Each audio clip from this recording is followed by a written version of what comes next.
Everyone. For those who don't know me, my name is John Leach, the co-president of the Association pour la protection de l'environnement du Lac Gauvreau. Welcome to this information session presented by our association with the support of the municipality of La Pêche and its Fonds Vert. A special welcome to our mayor, Guillaume Lamoureux. Merci de votre présence, Monsieur le Maire. At least we're expecting him. And perhaps the councillor for Ward 4, Caroline Larocque. Merci beaucoup pour votre soutien à ce projet. A warm welcome to other members of other lake associations who may be listening in. Together, we can fight Eurasian milfoil, this invasive weed. And a special welcome to our association members. This webinar is for you. As we know, milfoil continues to spread around our lake, around the shores. Our main defense, direct treatment with blankets of burlap, remains problematic with provincial regulations. Nous avons déployé les buoys pour restreindre les embarcations. We've installed signs to explain why we don't want boats to go between the marker buoys and the shore. We have encouraged boat washing. We have mailed out educational do's and don'ts. Lac Gauvreau Secours has also been very active in promoting restrictions. Their handout in mailboxes is full of useful information. The question is, can we do more? In order to help decide the way ahead, we asked our friends at ABV Deset, the nonprofit biology agency, to give us the latest info they have. Please listen and ask questions. This is not the time for advocacy or arguments. It's for us all to hear what the scientists have to say. Armed with this info, we can then make better informed decisions at our annual general meeting in a few weeks. Donc, sans plus de préambule, permettez-moi d'introduire nos deux présentateurs d'ABV-17. Pascal Sanson, the biologist en chef, who has visited our lake many times to keep track of the milfoil. Welcome, Pascal. And Fanny Lanois, also a biologist, who has been with ABV-17 since last April and has been very helpful in the preparation of this information session. Nos présentateurs, le Zoom est à vous.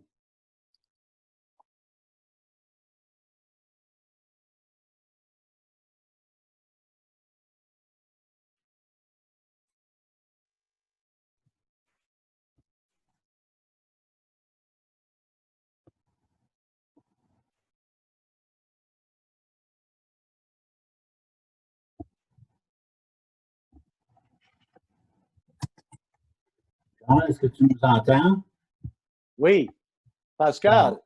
Bonjour, John. Bonjour tout le monde. On a un petit problème là, de configuration, mais on essaie d'arranger ça. Là. Bon.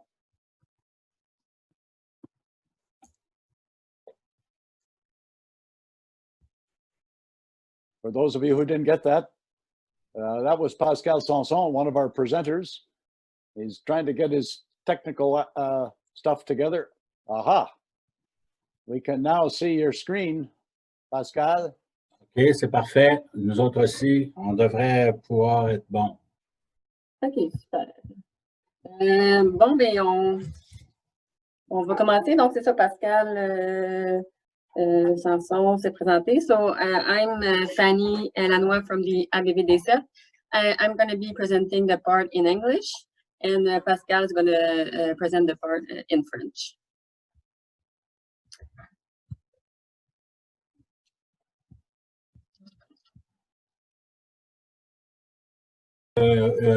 Permettez-moi de vous dire bonjour et merci d'être présent à cette présentation sur le myriophylle.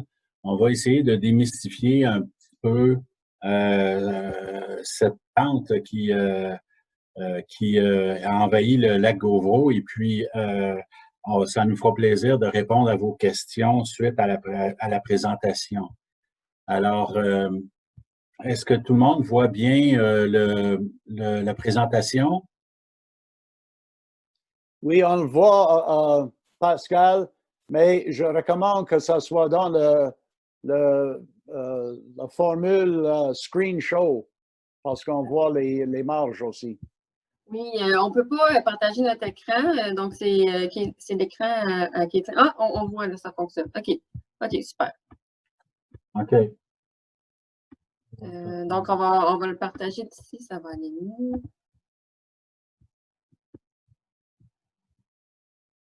OK, est-ce que tout le monde voit bien?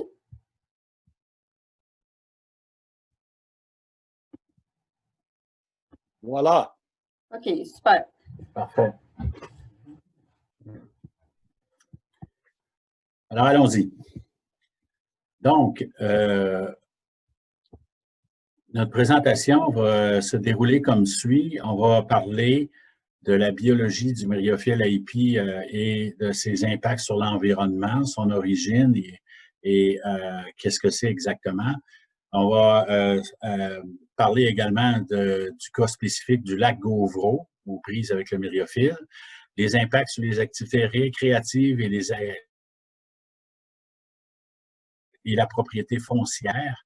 Nous allons parler également des facteurs qui influencent la progression du myriophylle et finalement parler des méthodes de contrôle existantes et qu'est-ce qu'on peut faire pour améliorer la situation. Ce sera suivi par une période de questions à laquelle nous répondrons avec grand plaisir. So today we're going to talk to you about the biology and the impacts on the environment of the Eurasian water milfoil, and we're going to talk about the specific case of the Gauvreau Lake. We're also going to talk about the impact on recreational activities and land ownership, and what are the factors affecting the progression of that species. And we're going to also talk about the control methods, and then there will be time for questions.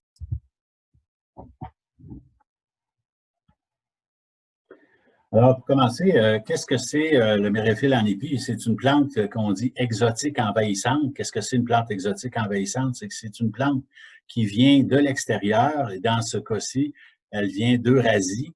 Elle a été introduite chez nous par le transport maritime et se répand très, très rapidement aux dépens des espèces indigènes dans nos lacs et cours d'eau. Et c'est une préoccupation majeure à l'échelle mondiale, les espèces exotiques envahissantes. La principale conséquence, c'est une perte de la biodiversité et, dans notre cas ici, une perte de la jouissance là, du lac. Donc, c'est une plante qui est indésirable dans notre région et on va essayer de voir qu'est-ce qu'on peut faire pour la contrôler. So as you probably know, the Eurasian water milfoil is an exotic invasive species. It has been introduced outside of its natural range, so it's actually a competitor for native species. And it is the second threat to biodiversity after habitat destruction.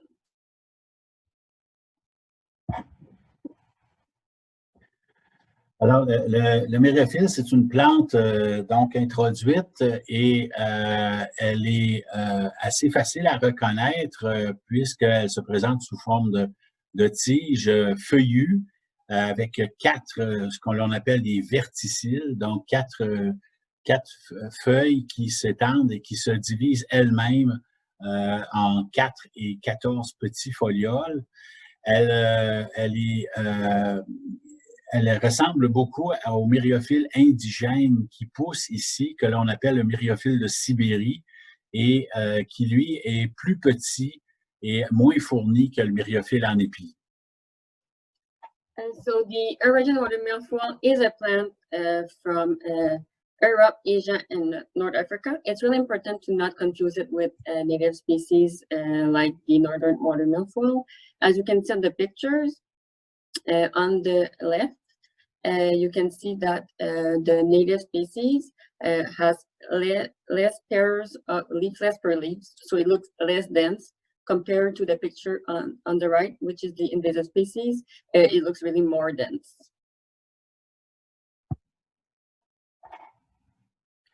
Le mérophile pousse dans toutes sortes d'habitats différents. On le retrouve dans les étangs, les lacs, les eaux tranquilles des grandes rivières. C'est une plante qui préfère les eaux un peu plus chaudes, donc on comprend que l'espèce se retrouve surtout dans le sud du Québec. Elle préfère également les eaux troubles, les eaux qui sont riches en nutriments jusqu'à un certain point.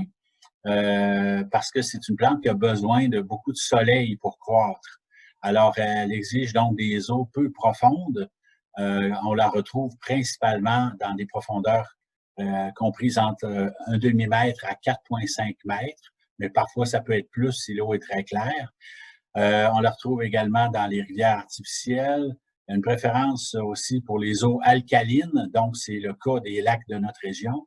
Et on le retrouve parfois aussi dans les fossés de drainage sur le bord des routes. So where do we find the Eurasian water milfoil? We can find it in ponds, lakes, still water of large rivers, and in warm water, and nutrient-rich turbid waters. That species has some preferences. It will grow more in shallow water, so from 0.5 meters to 4.5 meters, but it can be even more if they're more light that is penetrating. It also, like I said, it likes clear water where light can reach, and it also likes artificial rivers, alkaline water, and drainage ditches.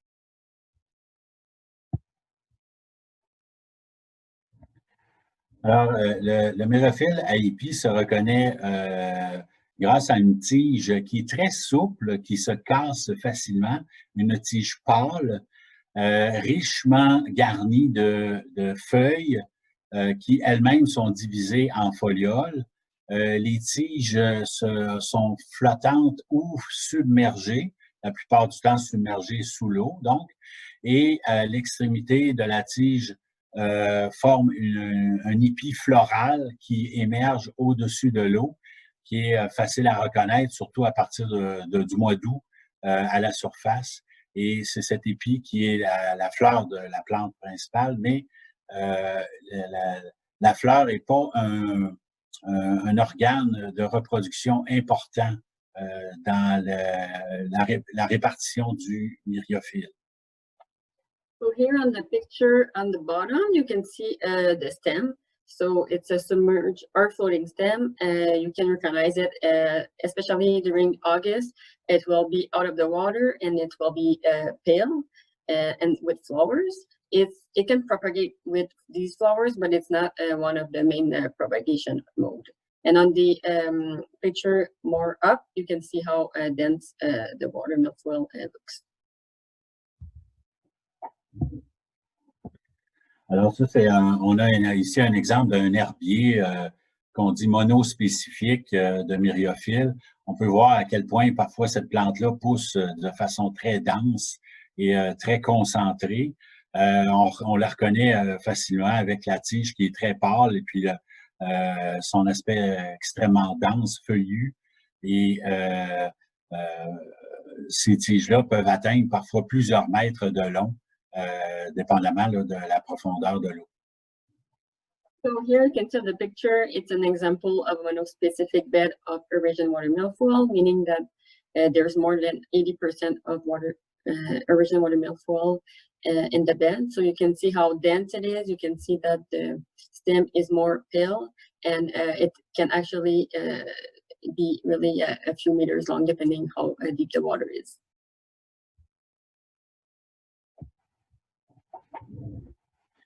Alors, quels sont les modes de propagation? Comment ça se répand, le myriophile? Essentiellement, ça se répand chez nous de deux manières principales. La première, c'est par des stolons, c'est-à-dire des racines qui courent à la surface du fond du lac et ça amène le myriophylle à se répandre à quelques mètres à partir du plan mer et les stolons reforment un nouveau plan en faisant des racines un peu plus loin. L'autre mode de dissémination, c'est les fragmentations. Le myriophylle, c'est une plante fragile, elle se brise facilement. Ça prend un fragment de quelques centimètres pour qu'il forme de nouvelles racines. Et là, à ce moment-là, le fragment peut voyager dans le lac sur une très grande distance avant de se répandre un peu plus loin grâce aux racines que le fragment va avoir formées. And so how that species is propagating.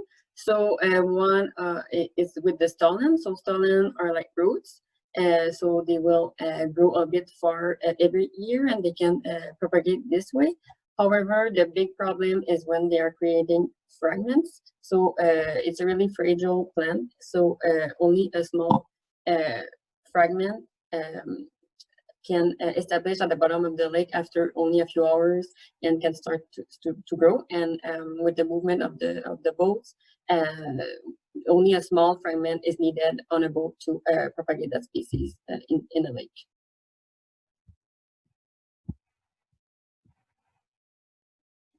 Alors, quelles sont les conséquences du myriophylle?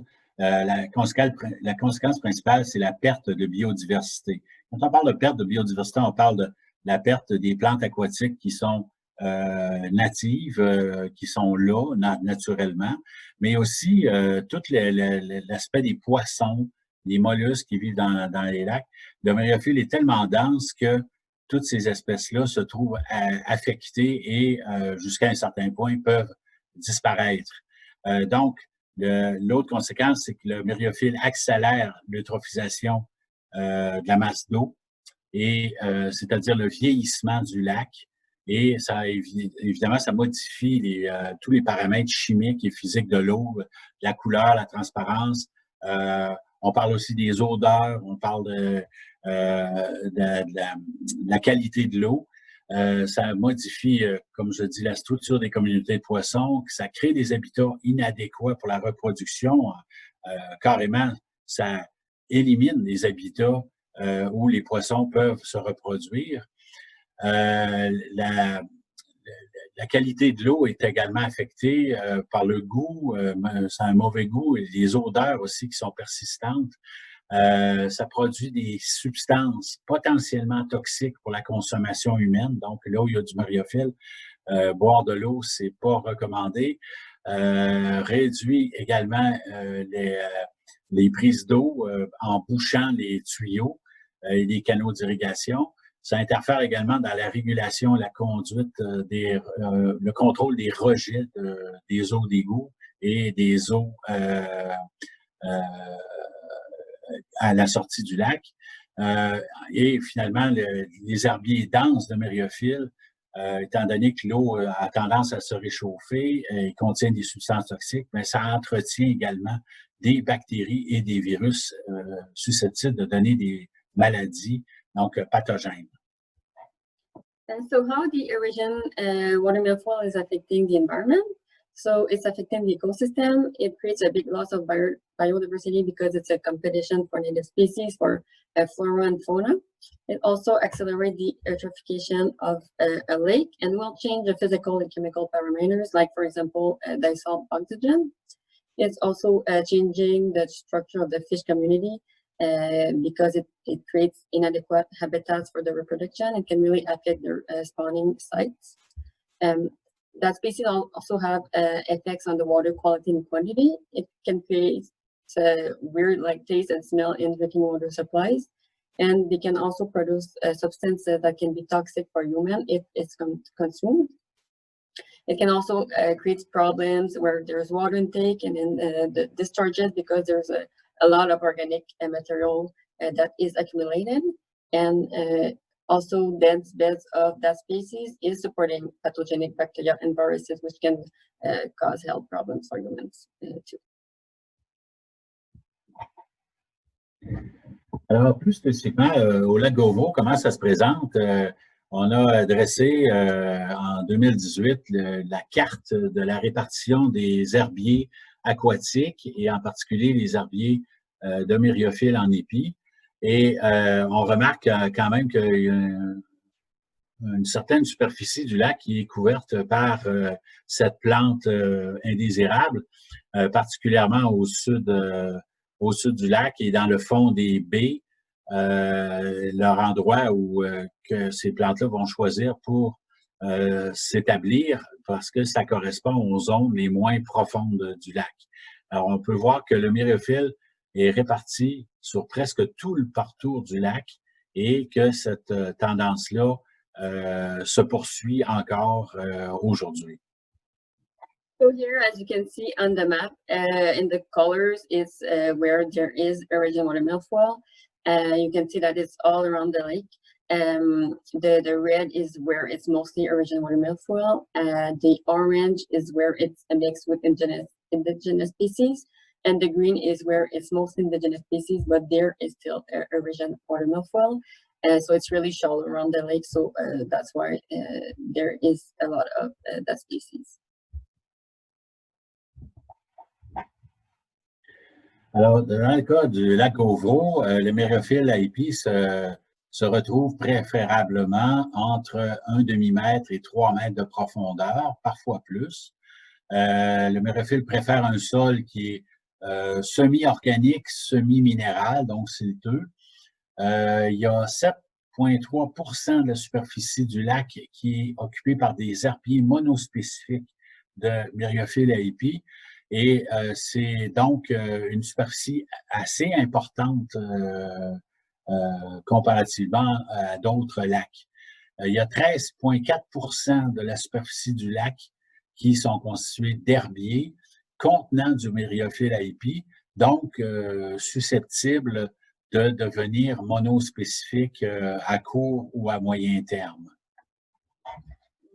So in Gobo Lake, it has been observed that the Eurasian water milfoil has a preference between 0.5 meters and 3 meters in silty soil and organic matter.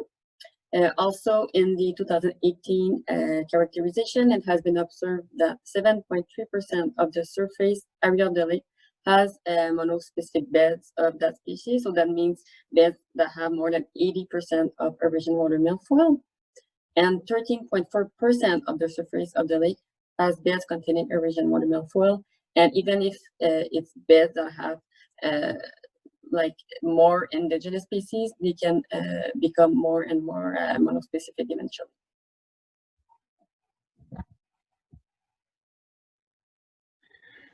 Alors, comme la carte le démontrait, le myriophylle se trouve surtout en périphérie du lac, dans les zones peu profondes.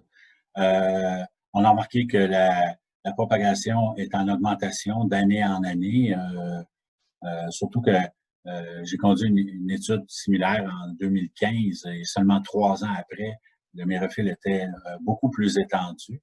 L'état de santé donc du lac, on peut conclure qu'il est préoccupant et l'envahissement que représente le myriophylle en augmentation signifie donc que le lac vieillit prématurément, donc de façon accélérée, ce qui évidemment n'est pas souhaitable. So as you've seen on the map, there is Eurasian water milfoil all around the lake, and it's increasing from year to year. It has been observed between 2015 and 2018, for example, that the beds that were containing like a mix of species now have more Eurasian water milfoil. So it's a really worrisome state of health for the lake. And the invasion is still increasing, so it's accelerating the age of the lake.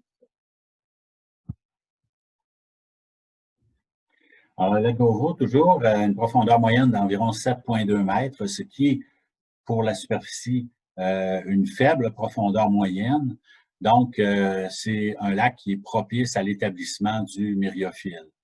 On retrouve également 183 résidences qui sont permanentes ou utilisées à des fins de villégiature autour du lac, ce qui est relativement élevé aussi.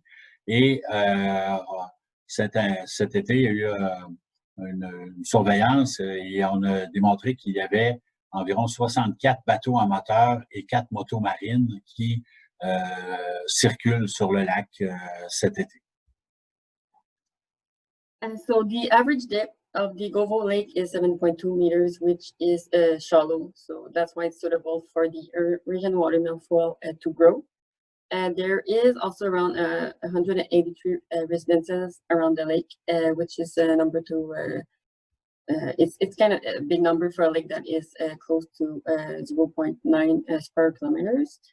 And this summer, 64 motorboats and 4 sea-doos have been observed.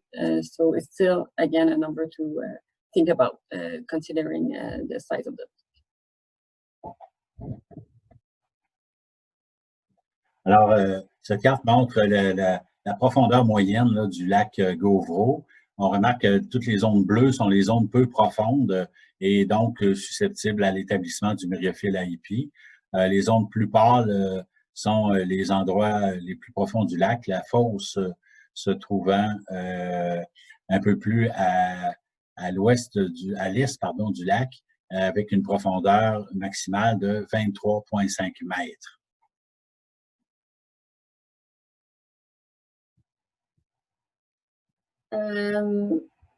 Oh, sorry, we'll just share the screen again.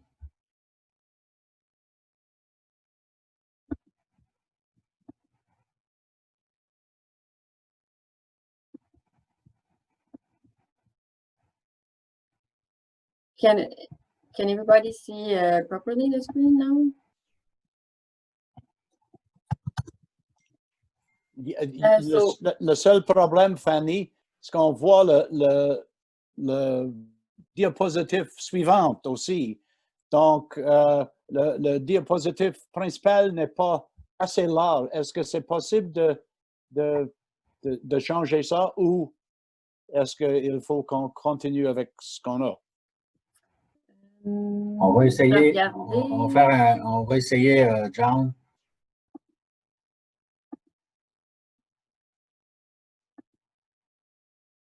Est-ce que c'est mieux comme ça?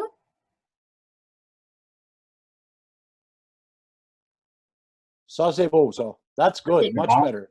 Okay, Okay. perfect. Okay, so sorry for that. So here is a map of the depth of the Govo Lake. So as you can see in blue, dark blue is where it's more deep, and in light blue is in light blue it's more deep. So you can see that everywhere where is blue is where there is already Eurasian water milfoil or where it could grow. So you can see that it represents a big percentage of the lake. En tant que ça, les impacts du myriaphile sur les activités, entre autres, c'est important de considérer que le myriaphile favorise la prolifération des parasites responsables de la dermatite, donc des maladies de peau pour les baigneurs. Ça rend évidemment aussi la baignade peu attrayante pour les odeurs, les couleurs et l'impression aussi que quand ceux qui nagent dans les plantes aquatiques, ça augmente par le fait même les risques de noyade.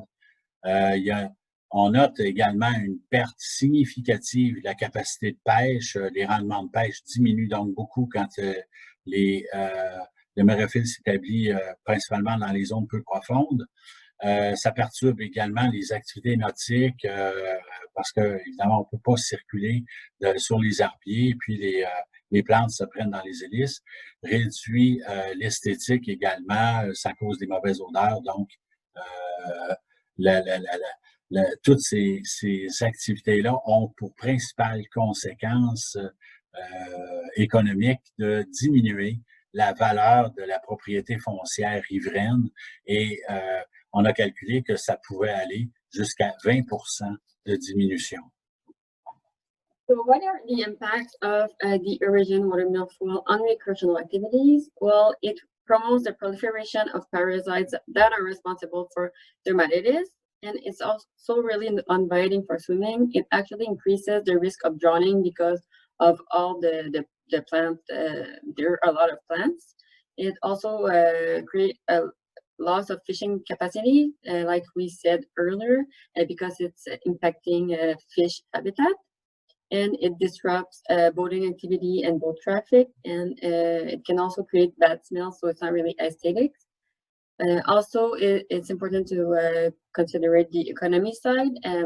It can decrease the property value up to 20%, so it can be a problem when someone wants to sell their property.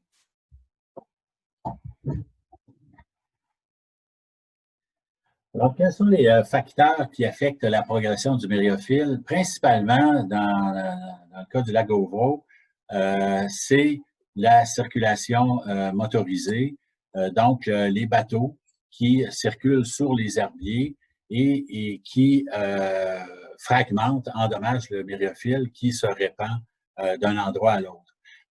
Donc, le sillage, la fragmentation par les hélices est un facteur important de dispersion. La pêche également, lorsque les instruments de pêche se prennent dans les herbiers, on fragmente également le myriaphile. Et un autre facteur important, c'est lorsque les plaisanciers circulent de lac en lac et nettoient pas leur bateau, risquent donc d'introduire ou de réintroduire le myriaphile lorsqu'on circule de lac en lac avec un bateau non nettoyé. Il y a également un autre facteur qui est associé aux activités riveraines, c'est les apports de phosphore tels que les engrais que l'on utilise pour le gazon, par exemple, les pesticides également. Donc, ce sont des produits chimiques qui nourrissent les plantes et à ce moment-là, favorise la croissance du myriaphile. So what are the factors affecting the progression of the species? Well, it's mostly the main causes are boats. It can be any kind of boat, even with like kayaks with the paddles, but it's mostly boats with propellers because as you can see on the picture on the bottom, the plant will get stuck in the propellers and it will create a lot of fragments. And motorboats also create movement with the wake and with the waves. The fishing equipment, fishing gear can also be a problem, and the boats that have not been cleaned and are going from a lake to another one can be a problem because, as we said, only one fragment is needed to establish in a lake. Another factor affecting the progression is phosphorus inputs such as fertilizers, and that's why it's really important to have a riparian zone that is vegetated.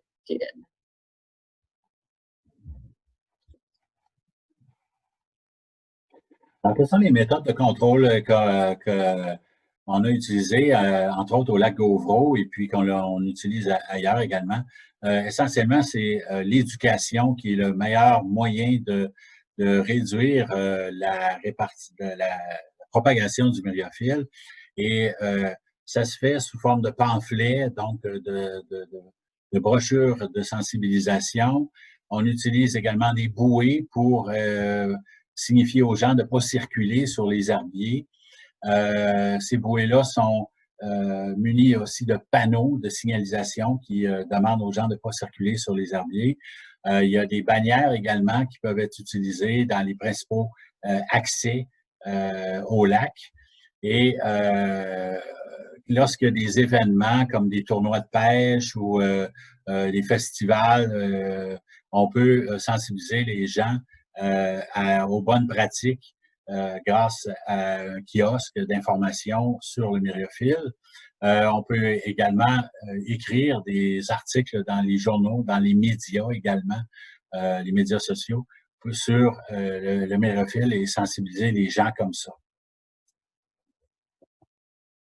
So what are the control methods? So there is a lot of education that need to be done, like pamphlet, signs, banners, and buoys that can be installed on the lake to show where people should not go with their boats or for swimming. These are all methods that have already been tried at Gauvreau Lake.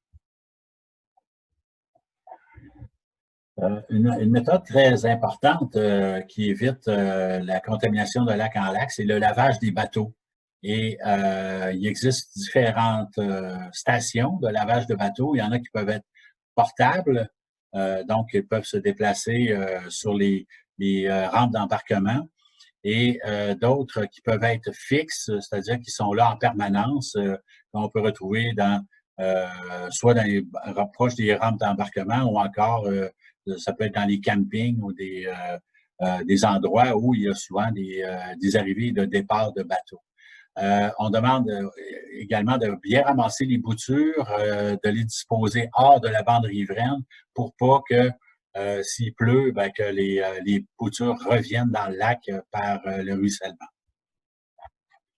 So another other control methods that are really important is to wash a boat before going in a lake. There are different stations, like a self-service station, a portable station, and another thing that is really important is to pick up any fragments that is being seen in the lake and to dispose them outside the riparian zone so that when it's raining, it doesn't go back in the water.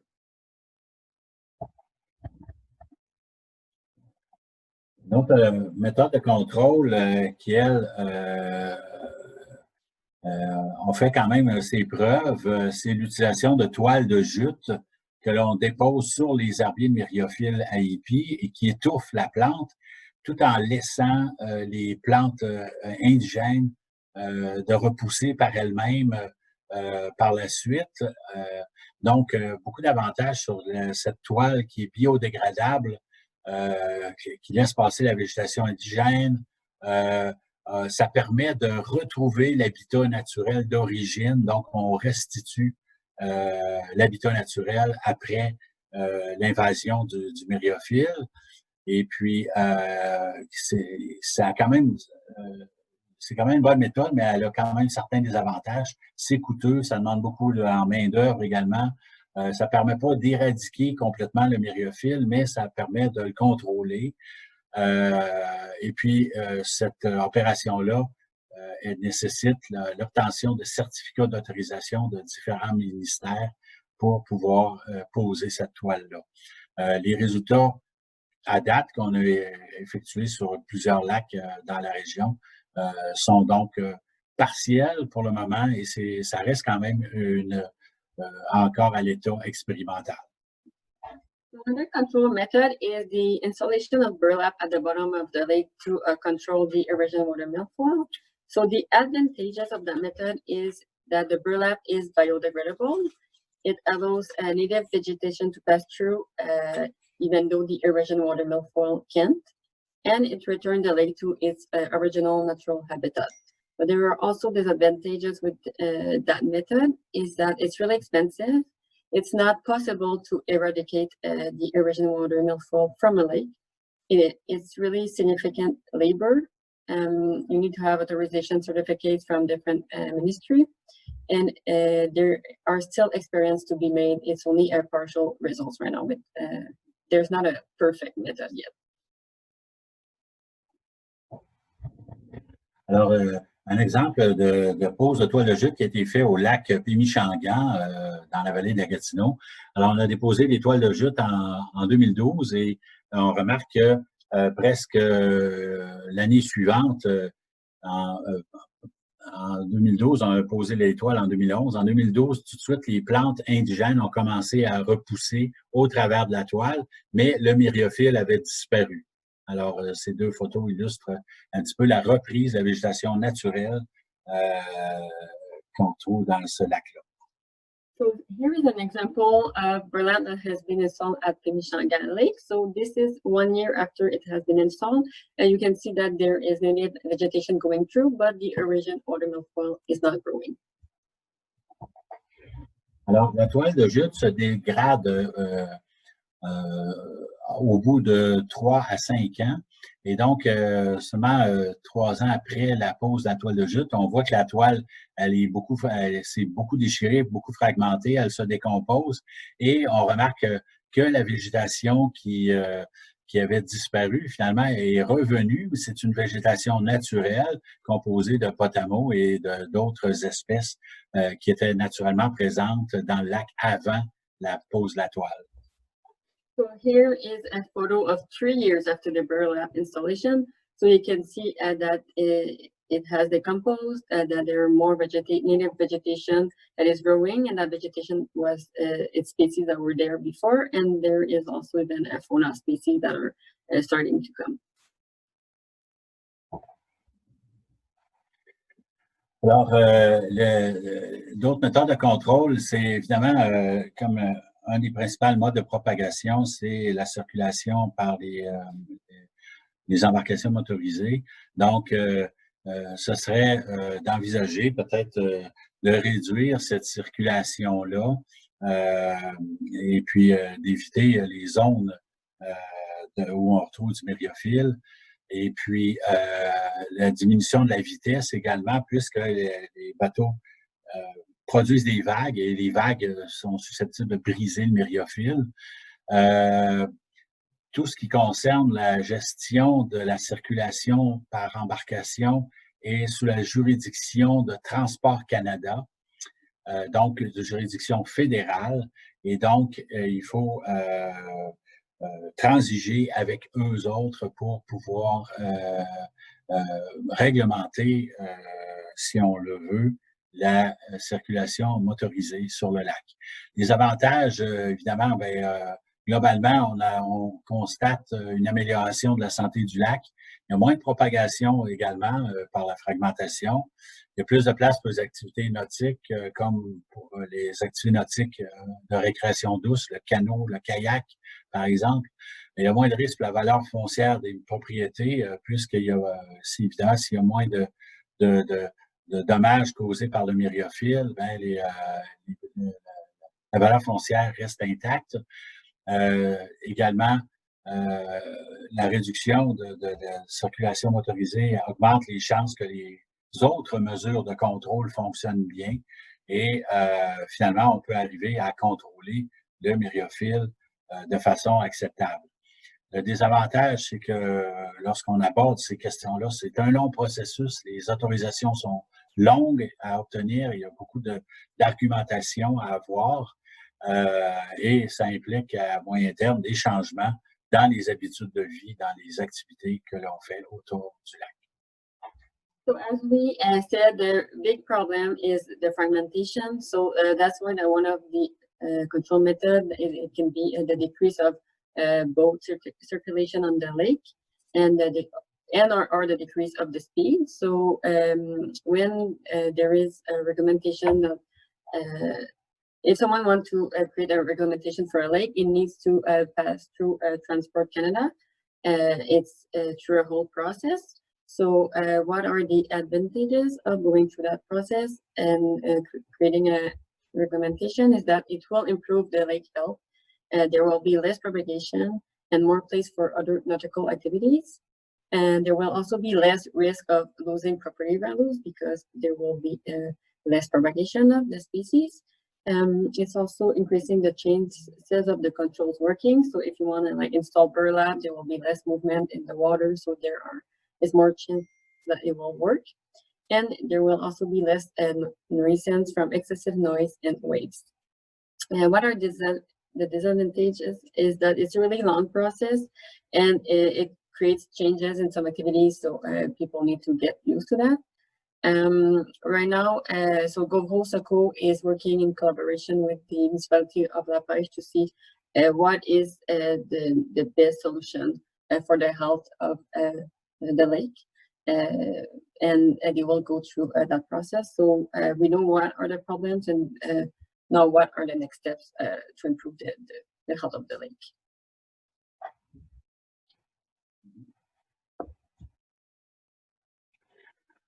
Alors, ceci termine notre présentation. Merci pour votre écoute.